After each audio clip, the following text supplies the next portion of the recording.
السلام علیکم dear students, کیسے ہیں آپ سب؟ امید ہے کہ بالکل ٹھیک ہوں گے۔ 3 چیپٹرز ہمارے فنش ہو چکے ہیں اور ہم نے پاکستان کا جغرافیہ دیکھا، نظیر پاکستان پہ بھی بات ہوئی، پاکستان کے ابتدائی مسائل سے بھی نکلے۔ ساری اسٹریٹجیز جب پوری ہوئیں تو ہم نے کہا کہ کیوں نہ ہم چیپٹر نمبر 4 کی طرف جائیں، which is A step towards an Islamic Republic of Pakistan، یا اسلامی جمہوریہ کے قیام کی طرف پیش قدمی۔ یہ آج ہمارا لیکچر نمبر 1 ہوگا، اور لیکچر نمبر 1 میں ہم نے اسٹڈی کیا کرنا ہے۔ سب سے پہلے تو ہم اس کا پس منظر اسٹڈی کریں گے کہ بیک گراؤنڈ کیا تھا، پھر ہم قرارداد مقاصد کو اسٹڈی کریں گے، اس کے اہم نکات کیا ہے، امپورٹنس کیا ہے۔ اس کے بعد ہم پاکستان کے جو تینوں آئین ہیں 1956، 1962 اور 1973، ان سب کی اسلامی دفعات کو اسٹڈی کریں گے، کیونکہ ہم بیسیکلی اسلامی جمہوریہ پاکستان کی طرف پیش قدمی کے لیے موو کر رہے ہیں۔ تو میں سٹارٹ کرتی ہوں۔ سب سے پہلے بات ہو جائے پس منظر پہ، تو جب پاکستان بنا تھا اس کے بعد 1935 کے گورنمنٹ آف انڈیا ایکٹ جو تھا، اس کو کچھ معمولی ترمیمات کے ساتھ ملک کے عبوری دستور کی حیثیت سے نافذ کر دیا گیا، لیکن یہ انتظام محض عارضی تھا اور اس بات کی ضرورت بڑی شدت سے محسوس کی جا رہی تھی کہ کم سے کم مدت میں ملک کے لیے ایک مستقل دستور بنایا جائے۔ چونکہ مسلم لیگ نے پاکستان کی جنگ لا الہ الا اللہ کے نعرے پر لڑی تھی، اس لیے اس بات میں شبہ کی کوئی گنجائش نہ تھی کہ پاکستان کے عوام اپنے ملک کے لیے ایک اسلامی دستور چاہتے تھے۔ لیکن بدقسمتی سے دستور ساز اسمبلی میں ایسے لوگ بہت بڑی تعداد میں منتخب ہو کر آ گئے تھے جو لا دینی نظام کے حامی تھے۔ قائد اعظم نے بار بار واضح کیا کہ پاکستان کا مستقبل کا آئین صرف قرآن اور سنت کی بنیاد پر بنایا جائے گا۔ علماء نے اسلامی نظام کے حق میں آواز اٹھائی، عوام نے علماء کا ساتھ دیا، اور اس طرح ملک میں اسلامی نظام کے حق میں ایک بہت بڑی تحریک کھڑی ہو گئی۔ قائد اعظم کی شخصیت، علماء کی قیادت، عوام کے جذبہ ایثار نے اسلام دشمن سیاستدانوں کو ناکام بنا دیا۔ نفاذ اسلام کی ملک گیر تحریک سے مجبور ہو کر 12 مارچ 1949 کو دستور ساز اسمبلی نے آئین کے مقاصد کا تعین کرنے کے لیے ایک قرارداد منظور کی، جسے قرارداد مقاصد کہا جاتا ہے۔ اس وقت وزیر اعظم نواب زادہ لیاقت علی خان نے دستور ساز اسمبلی کے سامنے قرارداد پیش کی۔ اب ہم اسٹڈی کر رہے ہیں قرارداد مقاصد کے اہم نکات کیا ہیں۔ تو قرارداد مقاصد کے اہم نکات کا خلاصہ یہ ہے۔ سب سے پہلے ہے اللہ کی حاکمیت۔ پوری کائنات کی حاکمیت اللہ تعالیٰ کو حاصل ہے، حاکمیت میں اس کا کوئی شریک نہیں۔ پاکستان کے باشندوں کے پاس حاکمیت کا اختیار اللہ تعالیٰ کی طرف سے ایک مقدس امانت کی حیثیت رکھتا ہے، اور وہ اس بات کے پابند ہے کہ قرآن و سنت کی حدود میں رہتے ہوئے اختیارات کو بروئے کار لائے۔ نیابت، یا دوسرے لفظوں میں اگر دیکھو تو نیابت کو انگلش میں ڈیموکریسی کہتے ہیں، یا جمہوریت۔ تو ریاست جو ہے اپنے اختیارات کو عوام کے نمائندوں کے ذریعے استعمال کرے گی۔ تیسرا بات ہے جی اسلام کے اجتماعی اصولوں کی پیروی، یا اسلامک کانڈکٹ آف اسٹیٹ۔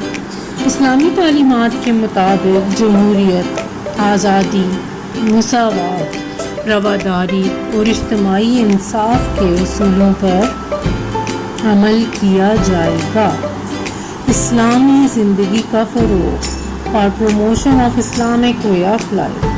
مسلمانوں کو اس قابل بنایا جائے گا کہ وہ اپنی انفرادی اور اجتماعی زندگی کو قرآن و سنت کے مطابق بسر کر سکے۔ اقلیتوں کا تحفظ، safeguard of minority rights. اقلیتوں کو اپنے مذہب پر عمل کرنے اور اس کی تبلیغ کرنے کی مکمل آزادی ہوگی، نیز وہ اپنے تمدن کی نشو و نما اور جائز مفادات کے تحفظ میں بھی آزاد ہوں گی۔ بنیادی حقوق کا تحفظ تمام شہریوں کو سیفگارڈ آف فنڈامنٹل ہیومن رائٹس، بنیادی حقوق مثلاً آزادی، مساوات، ملکیت، اظہار رائے، عقیدہ، عبادت اور انجمن سازی وغیرہ کے حقوق کا تحفظ حاصل ہوگا، یعنی شہریوں کو ان حقوق سے محروم نہیں کیا جا سکے گا۔ اس کے بعد ہے جی انڈیپینڈنس آف جوڈیشری یا آزاد عدلیہ۔ جو عدلیہ ہوگی وہ اسلامی تقاضوں کے مطابق آزاد ہوگی اور مقننہ اور قانون ساز ادارے جو ہیں وہ اس پہ ڈیپینڈ کریں۔ اب قرارداد مقاصد کی اہمیت اور اثرات پہ بات کریں تو یہ قرارداد مقاصد میں پہلی بار مملکت پاکستان اس بات کا اعتراف کرتی ہے سرکاری طور پہ کہ اس کا مقصد اسلامی نظام حکومت کا قیام ہے۔ قرارداد مقاصد کی شکل میں نظریہ پاکستان کو پہلی بار پاکستان میں آئین سازی کی بنیاد کی حیثیت سے تسلیم کیا گیا۔ یہ قرارداد قومی اتفاق رائے کا مظہر تھی کیونکہ اسے تمام مکاتیب فکر علماء کی تائید حاصل تھی۔ قرارداد کو بعد میں بننے والے تمام دساتیر کے آغاز میں افتتاحیہ کی حیثیت سے شامل کیا گیا۔ افتتاحیہ آئین کا قابل نفاذ حصہ نہیں ہوتا، اس کی حیثیت محض مملکت کی اخلاقی ذمہ داری ہوتی ہے۔ اس کمزوری کو محسوس کرتے ہوئے 8ویں ترمیم کے تحت قرارداد مقاصد کو آئین کا باضابطہ حصہ بنا دیا گیا۔ اس کے ساتھ ہی جی قرارداد مقاصد تو ہو گئے ختم۔ اب ہم 1956 کے آئین کی اسلامی دفعات کو اسٹڈی کرتے ہیں، جس میں ہے سب سے پہلے اللہ تعالیٰ کی حاکمیت، یعنی آئین کا جو افتتاحیہ ہے قرارداد مقاصد کی بنیاد پہ ترتیب کیا گیا اور افتتاحیہ میں یہ کہا گیا کہ پوری کائنات کی حاکمیت اللہ تعالیٰ کو حاصل ہے، حاکمیت میں اللہ کا کوئی شریک نہیں، پاکستان کے عوام اللہ کی مقرر کردہ حدود کے اندر رہتے ہوئے حاکمیت کے اختیارات کا استعمال ایک مقدس امانت کے طور پر کریں گے۔ مملکت کا نام 1956 کے دستور کے تحت پہلی بار مملکت کے لیے اسلامی جمہوریہ پاکستان کا نام اختیار کیا گیا۔ سربراہ مملکت مسلمان، دستور میں سربراہ مملکت یعنی صدر کے لیے مسلمان ہونا ضروری قرار دیا گیا تھا، تاہم وزیر اعظم کے لیے مسلمان ہونے کی شرط نہیں رکھی گئی۔ جمہوریت، انصاف، آزادی، مساوات، ڈیموکریسی، جسٹس، لبرٹی، ایکوالٹی۔ 1956 کے آئین کے افتتاحیہ میں کہا گیا ہے کہ قائد اعظم محمد علی جناح کے ارشادات کے مطابق پاکستان ایک جمہوری ملک ہوگا جس میں معاشرتی انصاف، آزادی، مساوات کے اسلامی اصولوں کے مطابق نظام قائم کیا جائے گا۔ افتتاحیہ میں مزید کہا گیا ہے کہ پاکستان کے عوام کو اس قابل بنایا جائے گا کہ وہ اپنی انفرادی اور اجتماعی زندگیوں کو قرآن و سنت کے مطابق ڈھال سکیں۔ اسلامی قانون کا نفاذ، آئین کے آرٹیکل 98 میں کہا گیا ہے کہ ملک میں کوئی بھی قانون قرآن و سنت کے منافی نہیں بنایا جائے گا۔ جو قوانین رائج ہیں ان کو بتدریج قرآن و سنت کے مطابق ترمیم کر دیا جائے گا۔ اسلامی اقدار کا تحفظ، آئین میں پالیسی کے بہت سے اسلامی اصولوں کے تحفظ اور برائیوں کے خاتمے کی ضمانت دی گئی۔ کہا گیا کہ ناخوانگی ختم کر دی جائے گی، مزدوروں کے کام کرنے کے حالات بہتر بنائے جائیں گے، سود، عصمت فروشی، جوا، شراب کا خاتمہ کیا جائے گا۔ حکومت کی ذمہ داریوں میں یہ بات شامل ہوگی کہ وہ شہریوں کو روٹی، کپڑا، مکان، تعلیم اور طبی سہولتیں فراہم کرے۔ اسلامی ممالک سے بہتر تعلقات، پالیسی کے رہنما اصولوں میں کہا گیا ہے کہ پاکستان اور دیگر ممالک کے درمیان تعلقات کو بہتر بنانے کی کوشش کی جائے گی۔ اس کے ساتھ جی 1956 کے آئین کی اسلامی دفعات ختم، اور اب ہم آگے چلتے ہیں 1962 کے آئین کی اسلامی دفعات کو۔ اللہ تعالیٰ کی حاکمیت۔ آئین کے افتتاحیہ قرارداد مقاصد کی بنیاد پر مرتب کیا گیا ہے۔ ابتدائیہ میں کہا گیا ہے کہ پوری کائنات کی حاکمیت اللہ تعالیٰ کو حاصل ہے۔ حاکمیت میں اللہ تعالیٰ کا کوئی شریک نہیں۔ پاکستان کے عوام اللہ تعالیٰ کی مقرر کردہ حدود کے اندر رہتے ہوئے حاکمیت کے اختیارات کا استعمال ایک مقدس امانت کے طور پر کریں گے۔ مملکت کا نام۔ آئین میں مملکت کو جمہوریہ پاکستان کا قرار دیا گیا تھا۔ اسلامی کا لفظ حذف کرنے پر ملک میں احتجاج ہوا، جس کے نتیجے میں آئینی ترمیم کے ذریعے اسلامی جمہوریہ پاکستان کا نام بحال کر دیا گیا۔ صدر کا مسلمان ہونا۔ 1962 کا آئین صدارتی نوعیت کا تھا۔ 1962 کا آئین صدارتی نوعیت کا تھا۔ اس آئین میں وزیر اعظم کا عہدہ تو موجود ہی نہیں تھا، لیکن صدر کے لیے مسلمان ہونا لازمی قرار دیا گیا تھا۔ کوئی بھی غیر مسلم پاکستان کا صدر نہیں بن سکتا۔ شریعت کی بالادستی۔ آئین میں وعدہ کیا گیا تھا کہ پروملگیشن آف اسلامک قانون سازی کرتے وقت اسلامی شریعت سے رہنمائی حاصل کی جائے گی۔ پہلے سے جو قوانین قرآن و سنت کے مطابق نہیں ہیں ان کو بتدریج تبدیل کر دیا جائے گا۔ اسلامی معاشرے کا قیام۔ Formation of Islamic values. ایسا ماحول پیدا کرنے کا عزم ظاہر کیا گیا جس میں رہتے ہوئے پاکستان کے عوام اپنی انفرادی اور اجتماعی زندگیوں کو اسلام کے مطابق ڈھال سکیں۔ معاشرتی زندگی کو سود، عصمت فروشی، جوا، شراب نوشی اور اسی طرح کی دیگر قباحتوں سے پاک کر کے اسلامی معاشرت کے قیام کے لیے سازگار ماحول پیدا کیا جائے گا۔ اسلامی اداروں کا تحفظ۔ آئین میں وعدہ کیا گیا کہ زکوٰۃ، اوقاف، مساجد کے کردار کو زیادہ مؤثر اور نتیجہ خیز بنانے کے لیے قانون سازی کی جائے گی۔ ترقی پسند فلاحی معاشرے کا قیام۔ آئین میں کہا گیا کہ اسلامی اصولوں پر مبنی ایک ترقی پسند فلاحی معاشرے کا قیام اسلامی جمہوریہ پاکستان کا نسل العین ہوگا۔ اقلیتوں کا تحفظ۔ آئین میں یہ عزم ظاہر کیا گیا کہ اسلامی جمہوریہ پاکستان اسلام کی روح کے عین مطابق مذہبی آزادی اور رواداری کے اصولوں کی بنیاد پر اقلیتوں کے حقوق کا مکمل طور پر تحفظ کرے گی۔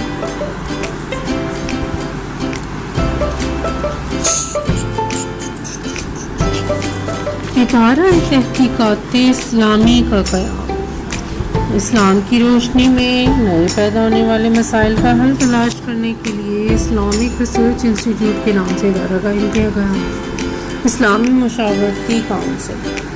قانون، تعلیم اور دینی علوم کے ماہرین پر مشتمل ایک اسلامی مشاورتی کونسل قائم کر دی گئی اور اسلامک ایڈوائزری کونسل، جس کی ذمہ داری تھی کہ پہلے سے موجود جتنے بھی قوانین ہیں ان کو اسلام کے مطابق ڈھالیں گے اور نیز اسلام کی روشنی میں نئی قانون سازی کرنے میں صدر مملکت اور قانون ساز اداروں کی رہنمائی اور معاونت کرے۔ اب جی بات ہو جائے 1973 کے آئین کی اسلامی دفعات پہ، تو یہ بھی اللہ تعالیٰ کی حاکمیت سے شروع ہوتی ہے۔ اللہ تعالیٰ کی حاکمیت ہے، ساورینٹی آف اللہ المائٹی۔ آئین کا جو ابتدائیہ ہے قرارداد مقاصد کی بنیاد پر مرتب کیا گیا ہے، اس کا آغاز ان الفاظ سے ہوتا ہے: بسم اللہ الرحمن الرحیم۔ ہر گاہ کے کل عالم پر صرف خدا تعالیٰ کی حاکمیت و مطلق اختیار قائم ہے۔ اللہ تعالیٰ کی طرف سے مقرر کردہ اختیار کی حدود کے اندر رہتے ہوئے حاکمیت کے اس اختیار کا استعمال پاکستان کے عوام کے پاس ایک مقدس امانت ہے۔ قرارداد مقاصد کو آئین کا قابل نفاذ حصہ نہیں بنایا گیا تھا، اس لیے اس کی حیثیت محض مملکت کی اخلاقی ذمہ داری کی تھی۔ 8ویں ترمیم کے تحت 1985 میں پہلی بار قرارداد مقاصد کو آئین کے متن کا حصہ بنا دیا گیا۔ وہ اب اس قرارداد پر عمل کرنا مملکت کی قانونی ذمہ داری بن چکی ہے، لیکن یہ بات اب بھی واضح نہیں ہے کہ اگر حکومت اس ذمہ داری کی پہلو تہی کرے تو اس کے خلاف قانونی چارہ جوئی کا طریقہ کار کیا ہوگا۔ مملکت کا نام دونوں سابقہ دساتیر کی طرح 1973 کے آئین میں بھی مملکت کا نام اسلامی جمہوریہ پاکستان قرار دیا گیا۔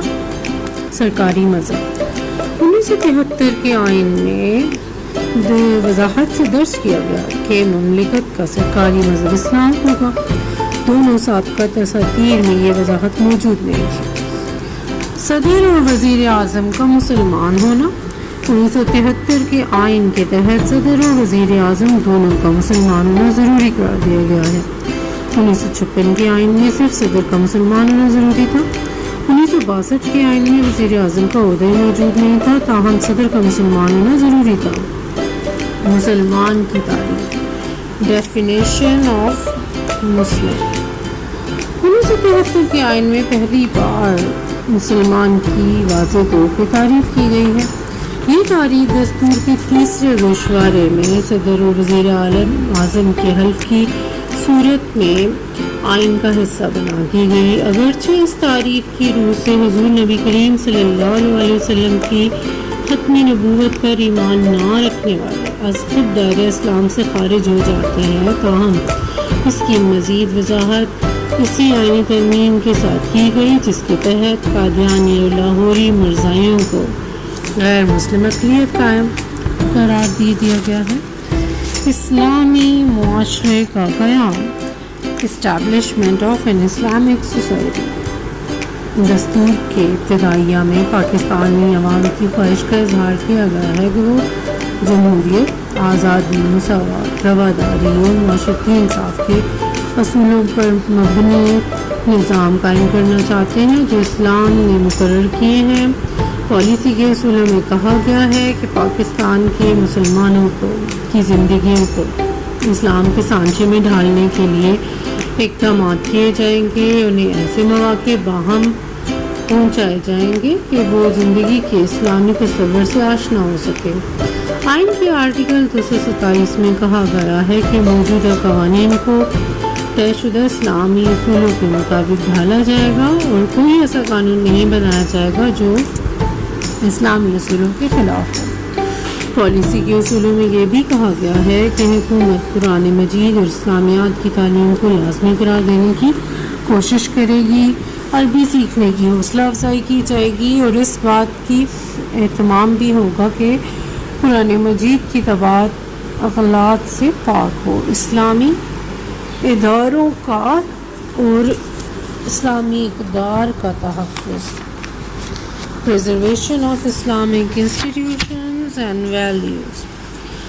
پالیسی کے اصولوں میں کہا گیا ہے کہ حکومت زکوٰۃ، اوقاف، مساجد کو صحیح خطوط پر منظم کرنے کی کوشش کرے گی، جہالت کے خاتمے، مزدوروں کے کام کرنے کی حالات کو بہتر بنانے، محتاجوں کو بنیادی ضرورت زندگی کی فراہمی، سود، عصمت فروشی، جوئے پر پابندی لگانا مملکت کی پالیسی کے اصولوں میں شامل ہے۔ نظریہ پاکستان کا اسباب، ایفرمیشن آف پاکستان آئیڈیالوجی۔ آئین کے تیسرے گوشوارے میں صدر مملکت، وزیر اعظم اور بعض اعلیٰ دیگر عہدیداروں کے حلف کی عبارات درج کی گئی ہیں۔ حلف میں یہ بات واضح کی گئی ہے کہ اسلامی نظریہ ہی قیام پاکستان کی بنیاد ہے۔ اسلامی نظریاتی council, the council of Islamic ideology. آئین کے تحت اسلامی نظریہ کی کونسل کے نام سے ایک ادارہ قائم کیا گیا ہے۔ یہ ادارہ اسلامی قانون سازی اور شریعت کے ماہرین پر مشتمل ہوگا۔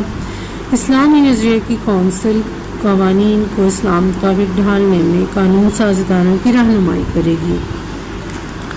اتحاد عالمی اسلامی، solidarity with the Muslim world. Policy کے اصولوں میں اس عزم کا اظہار کیا گیا ہے کہ اسلامی جمہوریہ پاکستان کی حکومت اسلامی قوت کی بنیاد پر مسلمان ممالک